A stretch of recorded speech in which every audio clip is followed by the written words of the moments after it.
त्यावर त्यांच्या खात्यात 2 महिन्यांची रक्कम जमा झाली आहे। जवळपास 2,52,00,000पेक्षा अधिक महिलांना आम्ही दर महिन्याला हा लाभ त्या ठिकाणी पोहोचवत आहोत। मुख्यमंत्री माझी लाडकी बहीण या योजनेसाठी जवळपास 36,000 कोटींची तरतूद ही त्यांनी यंदाच्या वर्षासाठी केलेली आहे। त्याचबरोबर फेब्रुवारी आणि मार्च महिन्याचा एकत्रित असा लाभ याचं वितरण सुद्धा आम्ही 2 दिवसापूर्वीच सुरू केलेलं आहे आणि लाडक्या बहिणींच्या खात्यामध्ये फेब्रुवारी महिन्याचे 1500 हे त्या ठिकाणी 2 दिवसातच पोहोचलेले आहेत आणि मार्च महिन्याचे 1500 सुद्धा ते लाडक्या बहिणींसाठी अतिशय महत्त्वाची बातमी आणि आनंदाची बातमी।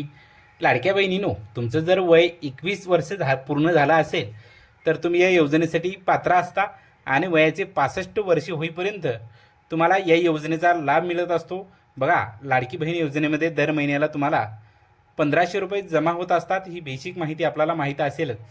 लाडक्या बहिणींना वयाची 21 वर्ष पूर्ण व्हावी लागतात, त्यानंतरच आपल्याला या योजनेचा अर्ज करता येतो। सध्या तरी नवीन लाडक्या बहिणींना अर्ज प्रक्रिया चालू झालेली नाही, लवकरच ती चालू होईल अशी अपेक्षा करूया आणि आपणही या योजनेसाठी अर्ज करूया। बघा लाडक्या बहिणींनो, आजपासून म्हणजे 14, 15, 16 जून रोजी आपल्या खात्यावर मे महिन्याचे 1500 रुपये जमा होणार आहेत। ही मोठी आणि आनंदाची बातमी आपल्यासाठी आहे, कारण गेल्या 2 दिवसापूर्वी शासन निर्णय आलेला आहे आणि शासन निर्णयामध्ये सांगितल्याप्रमाणे आपल्या खात्यावर लवकरच हे 1500 रुपये जमा होणार आहेत। अनेक लाडक्या बहिणी मार्च आणि एप्रिलचे 3000 रुपये जमा होतील का याकडे लक्ष होतं, पण सध्या तरी तसा कुठलाही GR आलेला नाही आणि थकीत हप्ते कधी जमा होतील हे सांगता येत नाही।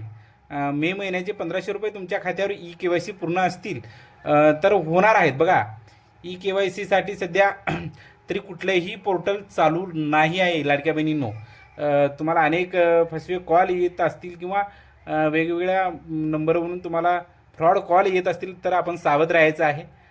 EKYC पोर्टल सध्या तरी चालू झालेलं नाही आणि आपण सध्या तरी EKYC साठी थांबायचं आहे, अजून वेळ आहे।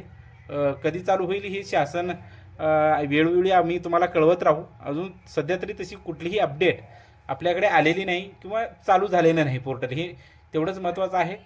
चालू होईल लवकरच अशी अपेक्षा आहे।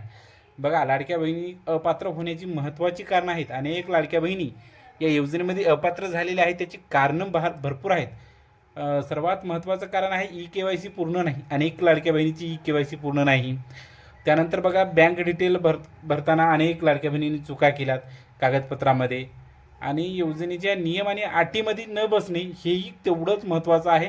याच्यामधून अनेक बहिणींना वगळलेलं आहे। व्हिडिओ आवडला तर लाईक शेअर करा। धन्यवाद।